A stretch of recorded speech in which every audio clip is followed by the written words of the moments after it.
This lecture is going to look at some of the data hiding and obfuscation techniques that someone might do to maliciously hide information. So we'll look at the main obfuscation methods, define some of the methods that are used to encode data to hide the original content, understand encryption methods used to hide data, and the methods that we could use to overcome this obfuscation, and also we'll define some of the file types that could be discovered by a deep scan of a file system. So let's look at one method which is fairly difficult to actually determine the original information, and that's where a malicious person might use obfuscation by encryption. The four main methods that we can have related to this include the encryption methods, and also it's possible to hide information through various types of encoding. So with private key encryption or symmetric encryption, we have one key which will encrypt, and then the same key can then decrypt it. So typical methods we use here are RC2, RC4, DES, 3DES, and AES. With asymmetric encryption, we have two keys, one to encrypt and another to decrypt. So in this case we can encrypt with one key, such as the public key, and then we use a special key to then decrypt the message. So typical methods here are RSA, DSA, and so on. We can also get an encryption process which is one way, and we typically define that as a one-way hash. With this method it should be computationally difficult to reverse the hash back into the original message. So typical methods that we have for hashing are MD5 and SHA1. For encoding, information could be hidden through the usage of hex, base64, ASCII, UTF-16, and so on. So the three main methods that we can use if there is malicious information which has been encrypted is to do a search for key strings on a file system. So this will typically bring up key phrases that might have been used within the password. If these fail when we try to decrypt the ciphertext, then a dictionary could be used, of which we have a standard dictionary here.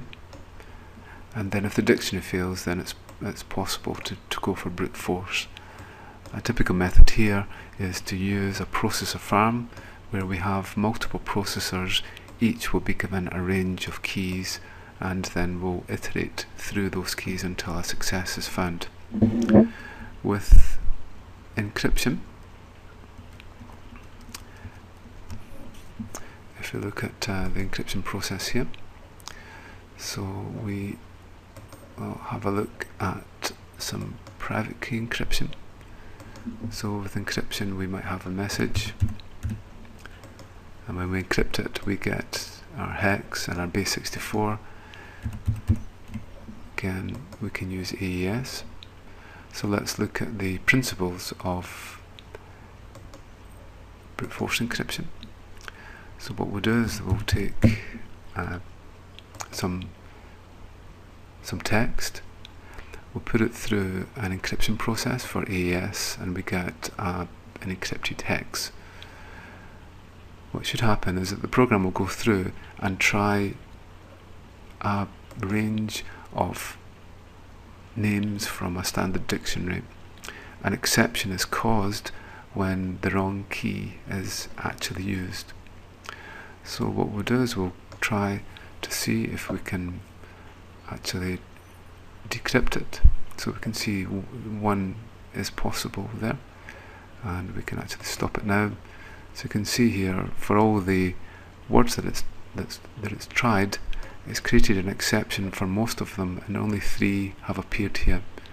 We can see that achieved obviously isn't the original text, appears doesn't seem to work either, and you can see we've actually found the keyword, which is apples in this case, and it's decrypted the content with the word test.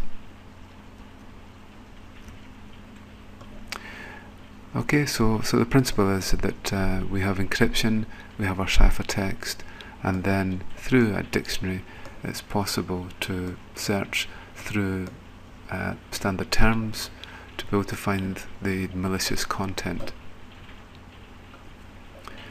Okay, so this is an example of 3DES and AES.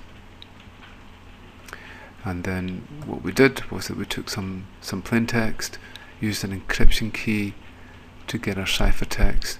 We then went through a range of words, and we can see here it picked off the encryption key. The other method that might be used is public key encryption, and public key encryption basically works like this. Bob wants to send to Alice. Alice sends her public key to Bob, normally in the terms of a digital certificate, whereas that only contains the public key and not the private key. Bob then encrypts the message. It goes to Alice. Alice then uses her private key to be able to decrypt the ciphertext. It's also possible for Bob to sign the message. He takes a hash of the message, signs it with his private key, forwards his public key to confirm his identity. Alice then decrypts the encrypted hash, and if it's the same as the hash for the message, then she has verified that it was Bob that sent the message. It's obviously more difficult with public key encryption to actually determine the original key, and we end up with two types of certificate. One certificate, as we have here, has the private key stored in it and also has the public key. The certificate which is distributed only contains the public key. So one method, if we have some malicious ciphertext which uses public and private key, one method to be able to decrypt the message is to try and find out the place where the public and private keys are actually stored. So this might involve a brute force attack on the digital certificate, which is typically protected by a password. So once the password is broken, then it might be possible to get the private key from it.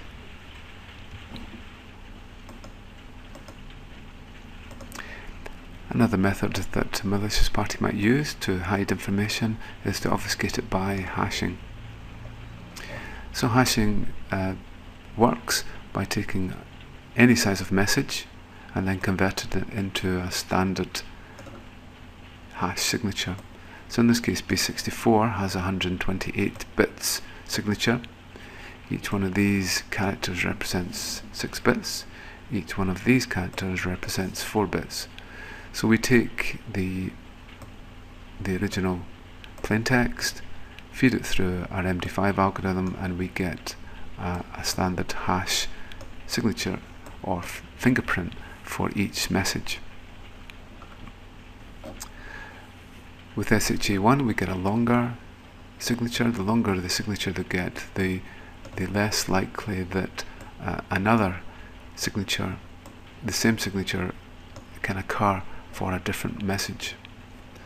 So in this case we have longer signature for both the base64 and hex. To calculate the number of characters, it's roughly 160 divided by 6 in this case, and 160 divided by 4 in this case. So what we get is that all we need to do is change one character or one bit of information, and it completely changes the hash signature of the converted hash message. So we'll try here. So for a standard hash signature, so we can take some examples here. This is MD5, this is base64 for test. So we can do test 1, 2, 3, 4 and so on. So we can see that every time we change it, then we get a new hash signature. So let's try our hash signature for apples. So we'll just copy that and we'll paste it into here, and we'll do a search through a standard alphabet, and it should start searching, and what we get is a hash MD5 collision. Just takes a little minute to get there, and we can see here that it's actually found one. So it's calculated the hash signature for apples as to be this, which is the same as the hash signature that we have. So to overcome this, we can add salt to make sure that, from our point of view, that it becomes more difficult to find the original message.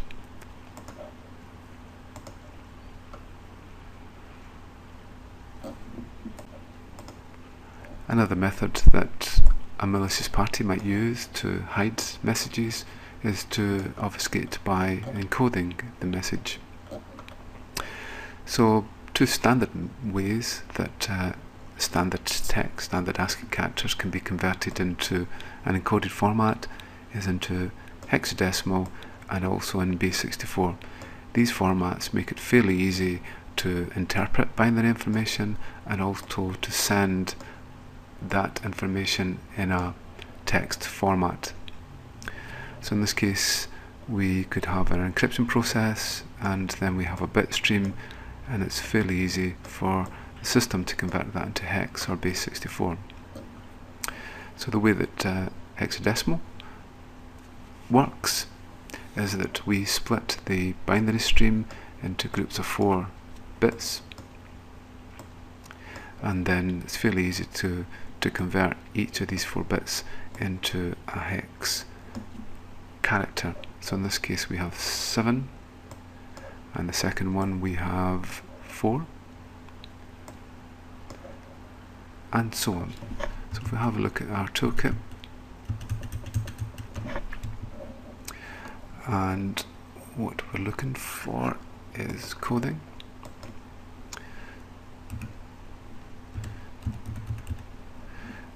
Okay, so we can see that we can enter our ASCII value, and then it should give us a hexadecimal for the equivalent binary stream. So we can see here in this case this is a 6, we have another 6, and so on. So Freddy is defined in binary as this if we use ASCII encoding, and as hexadecimal we get this as a resultant.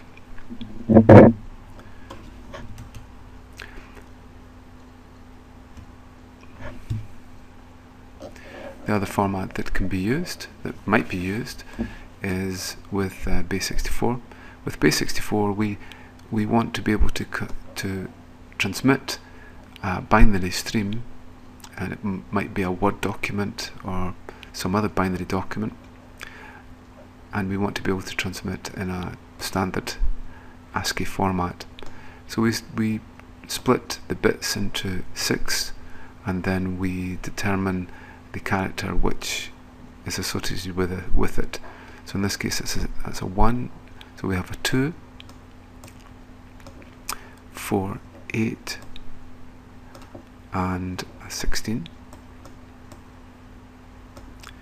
So we should find that that is a 26, and so the character in this case is an A. So we'll do the same again.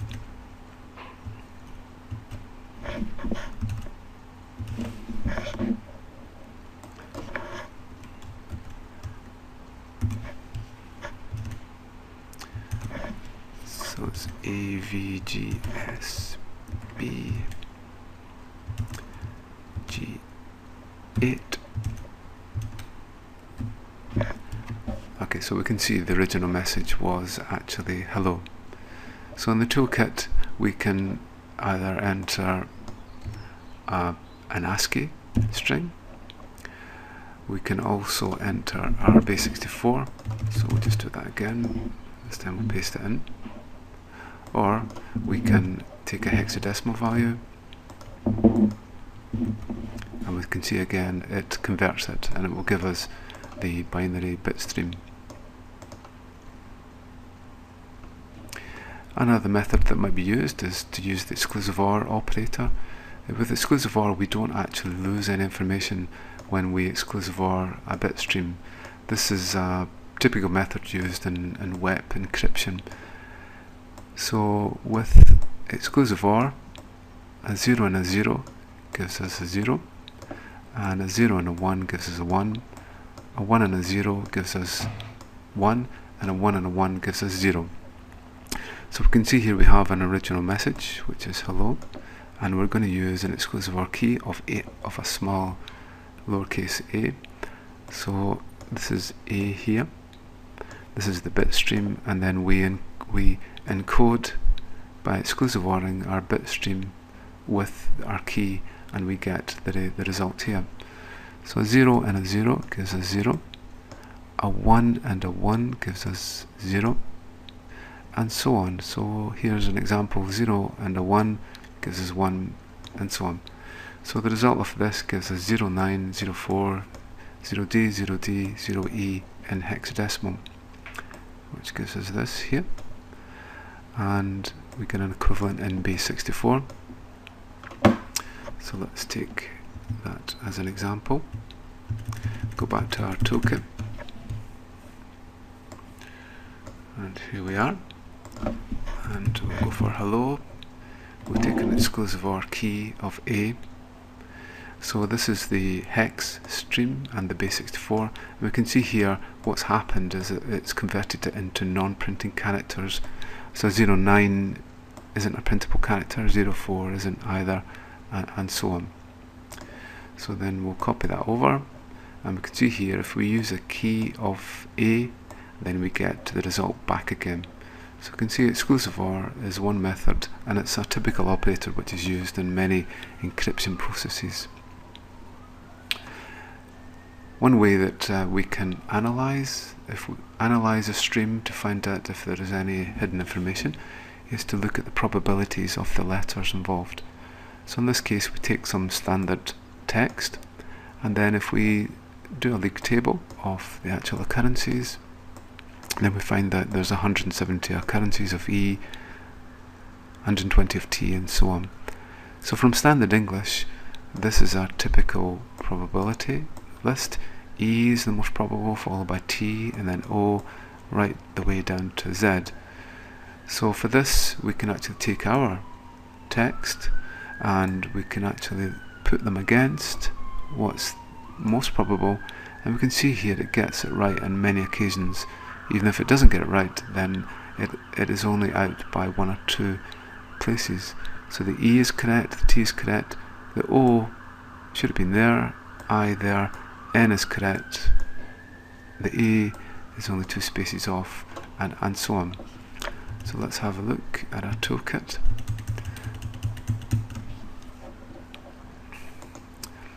We'll try some sample English text. So we can see here in this piece of text there are 175 E's, 146 T's, and so on. So when we put it against the standard text, we can see the E is correct, the T is correct, the N is slightly out there, the O is correct, the A is correct, the O is correct, and so on. So we can see here we can analyze text to be able to find the basic probabilities of the letters.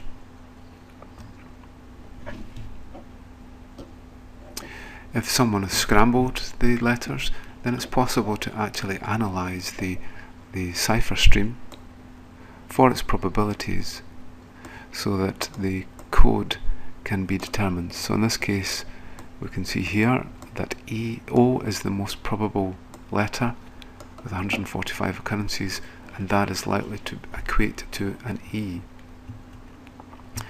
So let's try that in our toolkit.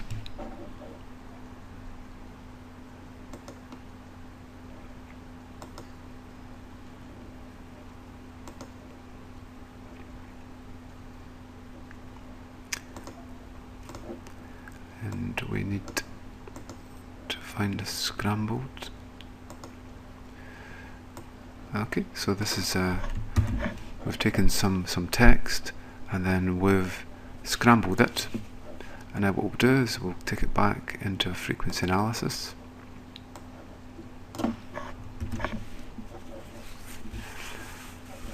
And in this case, I is the most probable, followed by B, and so on. So you can see there when we scrambled it, an E is actually an I, so we got that correct. So we could substitute that back in. B looks to be the second most popular, so the B is a T, and again it's got that correct.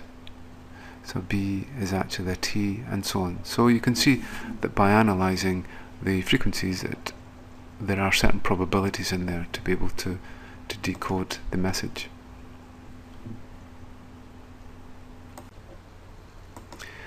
An extremely difficult method to be able to detect any maliciousness is where some data is obfuscated through tunneling.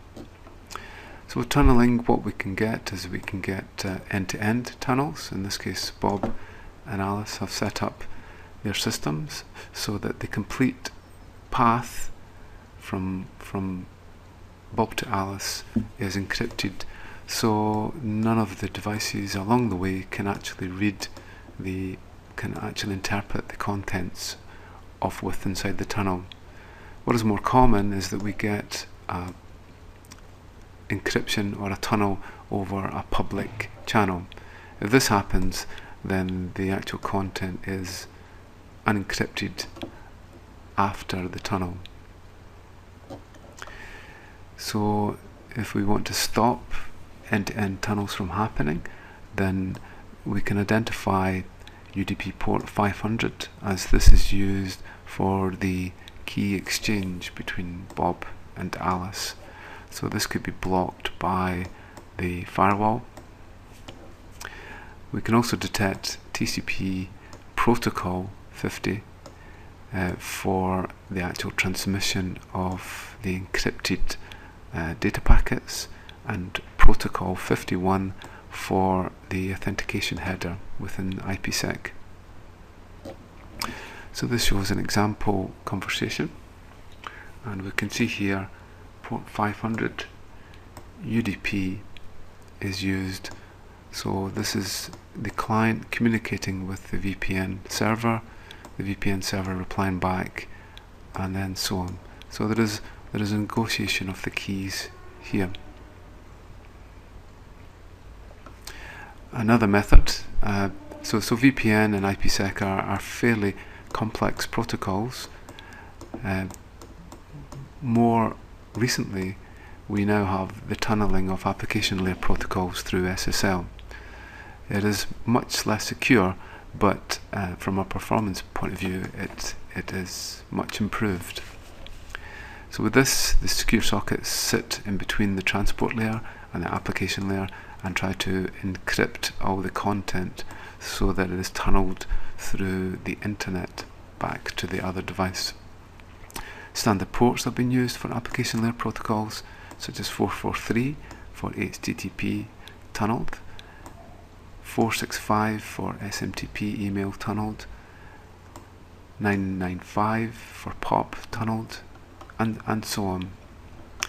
And with this, what we get is that the server is set up with a digital certificate. When the user connects initially through SSL to the server, then a digital certificate is passed to the user. The user should check it. Once it's checked, then it normally resides in their digital store, the certificate store, so that there is no need to check the certificate again. Unfortunately, it can suffer from man-in-the-middle attack, where the man-in-the-middle could actually pass the certificate, a fake certificate, back to the user. So we can see here an example of HTTPS. So the connection here is made to the secure socket connection for HTTP. Then the server replies back with a synac, and then we get an ACK to say that the client accepts this, and then we can see we get a tunneling of the information.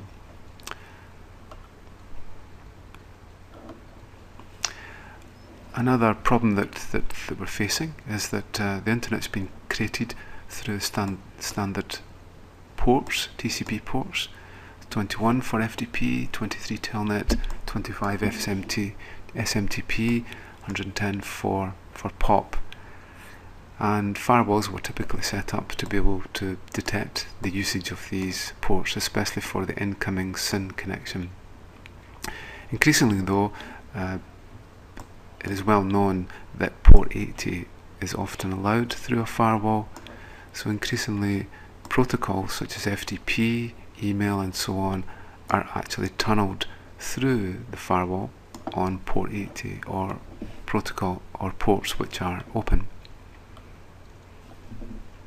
So let's have a look at covert channels, which could be one method that a malicious person could pass information through a standard communications channel. A covert channel is often used when there are two suspects and each suspect know they're being viewed, so we'll typically try to send, or could try to send, information which is hidden from the normal communications. So we can actually have a storage channel, and that's where a process writes directly to a stored resource, and the other suspect might read this. We can also have a timing channel, covert channel. In this case, the suspect could start a process, and that would be detected as a 1. Start the process at another given time, again that could be a 1, and then stop the process, and that could be interpreted as a 0. So in this way a message could be passed between the two suspects without the monitoring parties knowing that the message has been sent. Within IP and TCP there are places inside the protocol which allow for data to be passed covertly. This could be within the TTL field. The TTL field is there to make sure that a data packet never transverses the internet forever. So every router that it sees will decrement the TTL field by a certain amount. Once it gets to 0, then it will be discarded. The fragment offset is sometimes used when we get IP fragments, IP packets which are fragmented. This hardly ever happens where we get very large IP packets such as 64K. These obviously don't fit into Ethernet data frames, so what we can get sometimes is fragmentation of IP, where it will be fragmented at the IP layer. So then the remote system builds up these fragments. What's more common now is that the data packets are created with a knowledge that there will be a certain frame size required for Ethernet, so there will only be about 1500 bytes in length. The other place is the identification.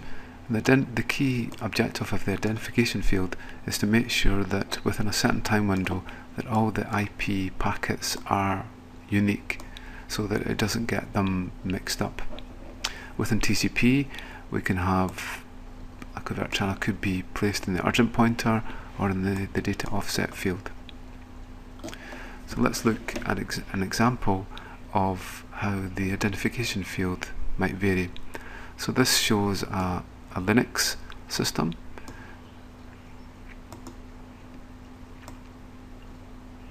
We can see here that we just look at the next one. Sorry, this is the Windows. The Windows, an example of the usage of the identification field within Windows, and we can see what we have is that we'll start off with some random identification number, and then each data packet has this value incremented by 1. So if you look at the equivalent Linux version, we take a certain value, increment it, and then every so often it will then change it so that it takes a jump. So the Linux version goes a little bit like this.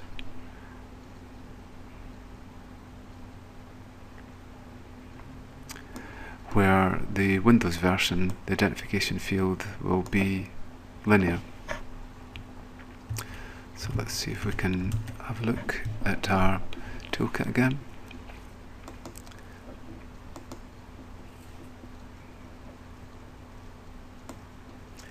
To see if we can find an example.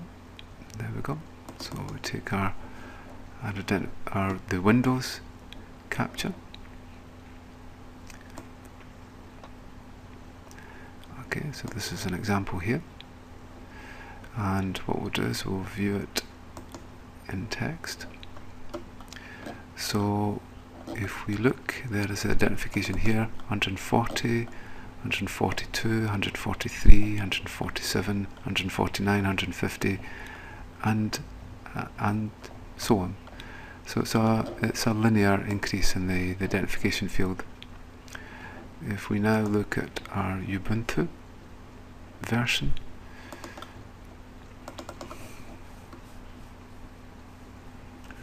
this takes a little minute to load up.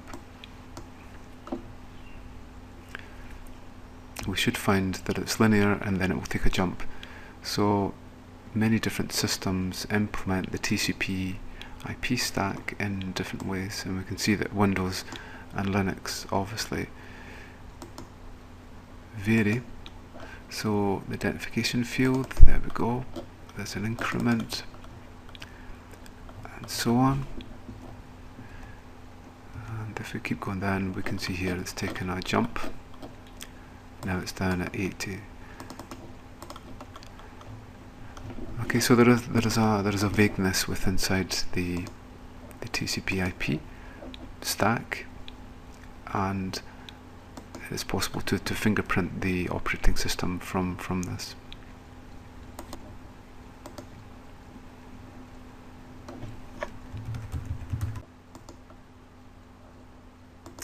For data hiding, we find that certain files have standard signatures that it's possible to search for. So if data has been hidden on a file system, it is possible to do a deep scan to actually determine hidden content. So the way most file systems work is that we have a file allocation table, and this is so important that we typically have two versions. If both versions are corrupt, then the disk is almost inoperable. And what we get is at the start of the disk, this file allocation table defines all the names of the files on the disk and then provides a pointer to the start of the file actually on the disk. So if we said that this was the start here, then we get our file content, and then at the end we then get a link to the next position on the disk, and we might get the next part of it, and then so on until we get to the end of the file. So it's this chained approach that we end up with files which are clustered on the disk. So what we can do is that if a file has been deleted, what can happen is that just the first character of the actual file name is erased, but the pointer to where the file is on disk is still there. Also, it might be possible that sometime in the future that part of the file has been erased or overwritten by another file, but fragments of it still exist on a disk. So with disk forensics, we can actually go and read parts of the disks even though the actual original file content has been mostly erased. Okay, so one way that something could be hidden also is that the name of the file could have been changed, in this case from a GIF to a DLL, So when a search is made of GIF files, then they might not come up. Each file though typically has a standard file signature. So in this case, GIF, the first few characters, the first few bytes on a disk for a GIF file are fairly standard, and we have GIF 89AD or 47, 49, 46, 38 and so on. Some other standard file signatures that we can see for graphics files. For JPEG we see GIF, PDF we see %PDF at the start and EOF at the end. For zip files we see the standard signature of 50, 4B03 or PK. So let's have a look into our toolkit again. So the toolkit is stored in this part is stored in the binary reader. So what we'll do is we'll just view a GIF file. See, here is the standard signature for a GIF. If we can find a JPEG, we can see the standard format that we get for a byte stream is this, and we also look for the GIF header for the information. We can also see other things within the JPEG file. There are usually some metadata, such as the creating package, and for photographs we can get extra information such as where it was actually taken. So let's have a look at our zip file. So we have a standard header here, and there is our standard version of the zip file. We can see here that the header also contains the information about the files inside the zip file, and we can look down there like that. Okay, so if we take our first mystery file, this looks like a GIF file, and hopefully our system will identify it. Second one again looks like a GIF file. Third one, that's actually a WMF file. Some other standard signatures, we can identify Word documents.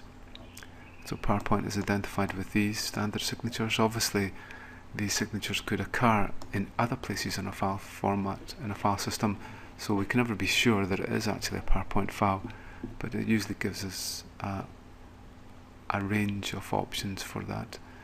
Doc file, Microsoft database. We look for this file, or we can look for StoreJetDB. Let's see if we can actually find a Microsoft database file.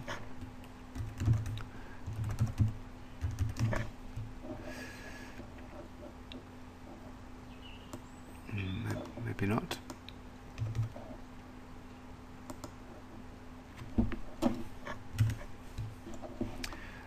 So we have Windows Outlook, post office files, spreadsheets, and the thing to notice here is that the new formats for the XML content for Microsoft Office actually has the PK at the start, which identifies that it is using PK-zip compression methods. So 504B is the same as the header that we have here. So below here we have an example of a Microsoft database. So there's the standard JET signature and the standard identification of it. This is a docx, and we can see here there is the standard start of a JPEG, of a PK-zip file. A few other ones, flash files. We look for this signature, MP3s, TIFF files, and so on. So we can find WAV files, RAR files, and movie files, and so on, looking for a standard file signature. So we can see in this case we have a flash file, and let's see if we can find the standard file signature from there.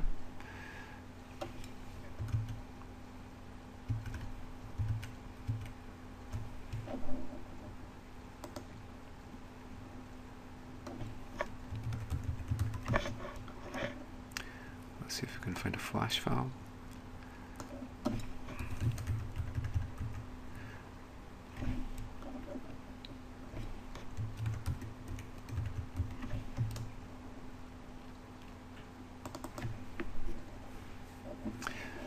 Here we go. So this is the contents of our flash file,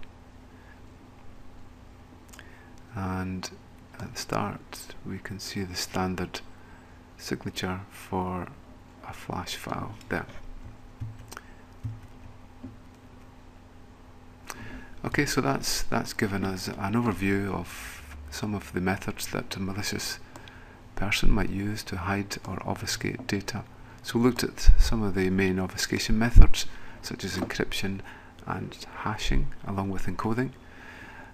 We had a look at some of the ways that data was encoded to possibly hide its original content, give a better understanding of encryption and then some of the methods that might be used to uncover malicious content, and then how our file systems can be discovered.